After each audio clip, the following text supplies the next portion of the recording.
Сәлем достар, қалайсыңдар? Мен Зере мен Аминаға қазір пранк жасайын деп келе жатырмын үйге. Мен негізі көршінің үйіне шығып кеттім деп айтқанмын ғой. Укол салып бер деп үлкен апаға шақырды.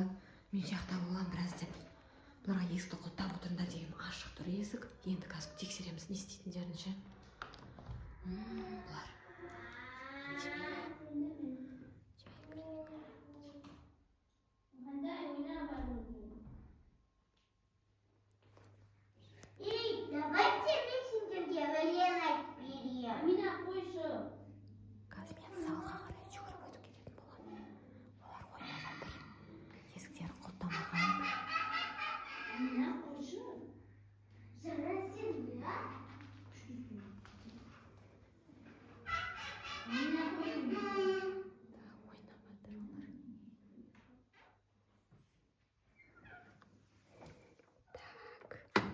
Байқаған жоқ.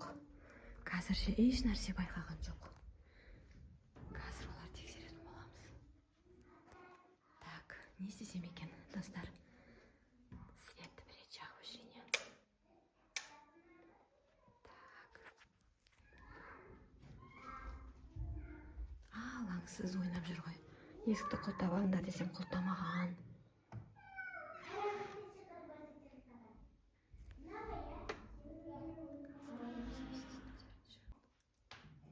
Бұлар мен үйге кіріп кеткенімді ше білмейді. Значит, үйде біз жоқ кезде осылай отырады екен ғой бұлар, есіктерін құлттамай, алхам-салхам болып. Еш нәрсеге мән бермейді. Так, қазір бүйтеміз сондай болса. Не істер екен? Біреу келді ма үйге? Кет. Мама мен папа шығар. Мама. Папа. Ешкім жоқ қой. Мама. Мамаға келмеген. Әпше дерсі. Әпше. Ешкім келмеген. Қой өшті төбеден бір нәрсе құлаған шығар. Кетіп ойнай береміз. Қазір еш нәрсе байқамайды бұлар. Сонда да алаңдамайды екен. Далаға да қараған жоқ. Еш нәрсені тексерген жоқ. Есікті құлттайық деген де жоқ. Бұларға сенуге болмайды екен ше. Мен болса бұларға сеніп талай жерге тастап кетіп жүрмін ғой өздерін. Болды, үлкен болып қалдыңдар деп. Әлі бала екен ғой бұлар. Одан кейін пайызға келді, пайызға. Көрінбей ма жайлап? Одан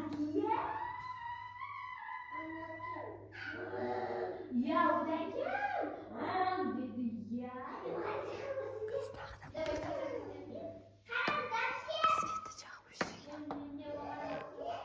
Свет жағып өшірейін, қазір светті.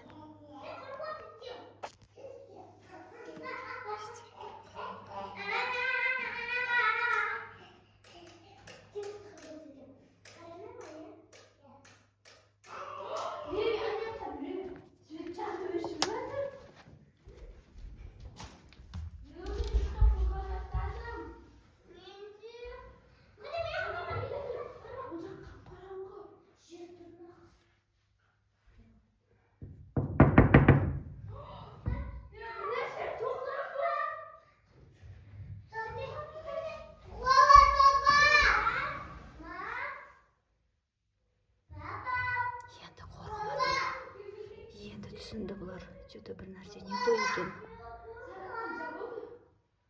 Енді күдіктеніп жатыр. Енді қайттық.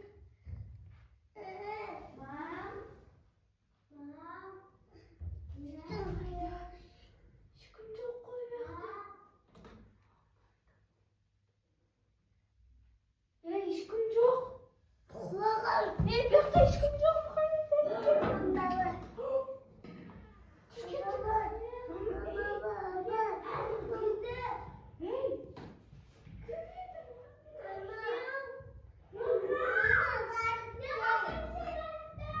Ешкім жоқ қой жақта.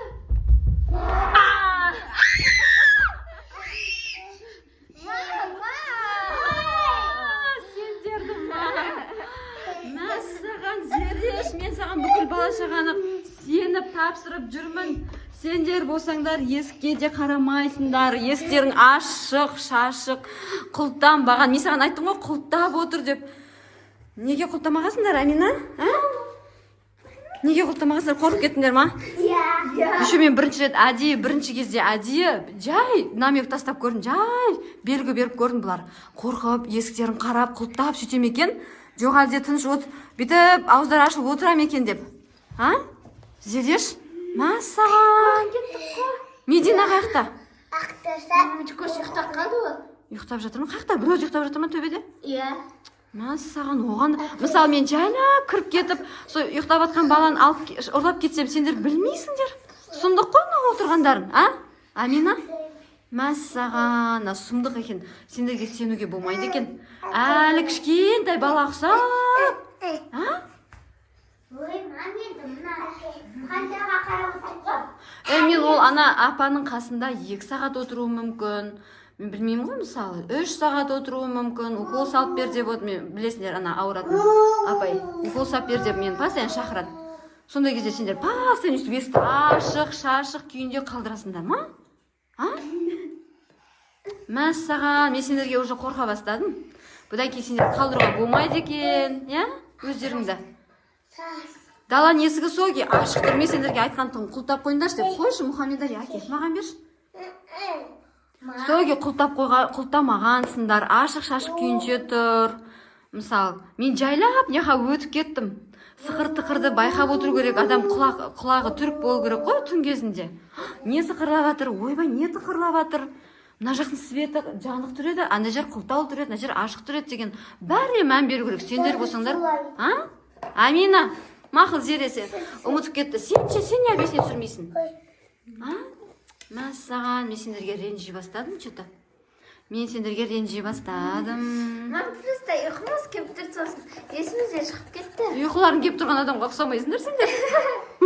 Ойнап, шулап, үйді бастарға көтеріп жатсыңдар ғой? Үйді бастарға көтеріп жатсыңдар, иә? Білмедім ондай. Мен ана жерде біраз тығылып отырмын, білмейсіңдер ау сендер, иә? Қашан кіріп кеткенімді білмейсіңдер сияқты, білмейтін жақсыңдар ғой сендер. Соғысы терезеден Вот, мен сол үшін айтып жатырмын сендерге. Құлақ түрік болу керек адамның. Түн болды ма, жан-жағын құлттап, светтерді өшіріп, барлық нәрсені тексеріп, газ, свет, тоқ, розетка, зарядчиктерді, мысалы, бәрін тексеріп, құлақ деген түрік болып отыру керек. Оның үстіне үлкендер жоқ үйде, мысалы, үлкендердің бәрі кетіп қалды, ал сендер кішкентайларға өздеріңе, Зере, мен саған ең үлкен қызым ғой деп бәрін тапсырып кетсем, сен ешқандай нәрседен алаңдамайсың да, қорықпайсың да, жауапкершілік сезінбейсің да екен ғой. Амина? Мыналардай. Қабықсыз ба? Мұхаммедари, сені әпшіңе сеніп тапсыруға болмайды екен. Мына қызыға да сеніп тапсыруға болмайды екен. Зерешка? Сүп пісіріп берші, сүп пісіріп берейін ба? Аяқтың дауысы естілмейді дағы, білмейміз дағы. Төбеден бір бұршақта отырмайды одан. Мәссаған. Екіншісінде не деп ойладыңдар? Қалай, не үшін қорықтыңдар екіншісінде? Үйге біреу кіріп кетті деп ойладыңдар ма? Білмеймін, вообще ешін нәрсе білмедім. Ойланып та үлгерген жоқ. Мен тағы да сендерге таң қалған, вообще мүлдем қорықпайсыңдар ғой? Кіріп бардыңдар ғой залға. Мен ешқашан кіре алмайтын едім ондай кезде. Свет жанып өшіп жатыр, еще тақылдап жатыр деп отыратын едім да, бір жерде қатып тұрып звондайтын едім. Мама, папа, үйде біреу жүр деп. Сендер болсаңдар залға кіріп барып, бұл кім деп қойып іздеп жүрсіңдер. Алдарыңнан бір не шығып қалсашы, мысалы, зомби ма, или бір маньяк па, Құдай сақтасын, бірақ шығып қалса не істейсіңдер сонда сендер? Қолдарыңда еш нәрсе жоқ қой, еще ұратын, бір қыратын, еш тәңкелерің жоқ. Қандай қару алып барасыңдар сендер?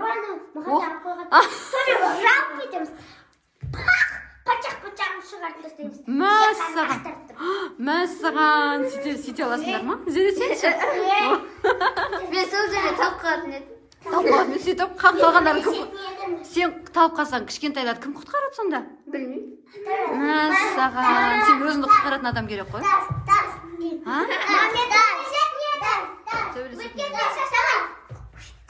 Қойындар, сендерге бұдан кейін сенім жоқ екен. Сенбеймін, бұдан кейін сендерге мүлдем.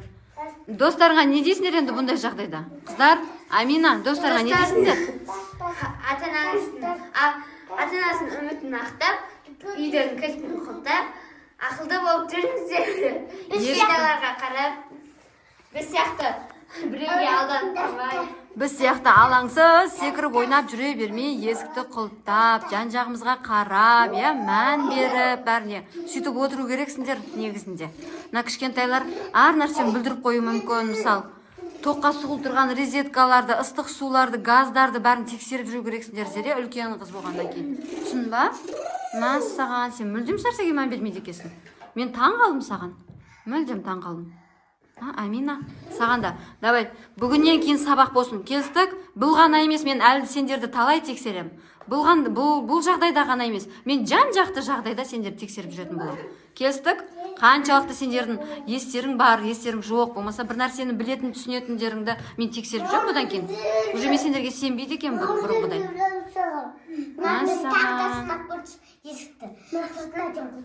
Егер тағы да осындай менің тексерісімнен дұрыстап өте алмай қалған жағдайда, мен сендерді білмеймін, қандай да бір жаза қолданамын сендерге ше. Сөйтейін ба? Сонда естеріңде үнем сақталып қалады, қорғану керек, сақтану керек деген нәрсе, Болды, түсінікті. Сендер де үйлеріңде аналарың, үйде үлкендер жоқ болып қалған кезде, бір жаққа сендерді өздеріңді үйге қалдырып кеткен кезде, абай болыңдар, естеріңді құлттап отырыңдар, ешкімге ашпаңдар, бүкіл дыбысты естіп, тыңдап отыру керек, ол үшін өздерің жаймен ойнау керек та, қатты ойнап атсаңдар, ешкім дауысын естімей қаласыңдар. Достар, қараңғы жерге барып қалсаңдар, соны бүйтіп Қой, ондай емес. Жарайды, сау болыңдар. Біздің каналға тіркеліп, лайк бас, комментарий жазып кетіңдер. Біздің конкурсқа қатысыңдар. Жақсы, сау болыңдар. Лайк басқан адамға пікір жазып кетіңіздер. Ақшалай сыйлық. Сау болыңдар, давай. Сау болыңдар.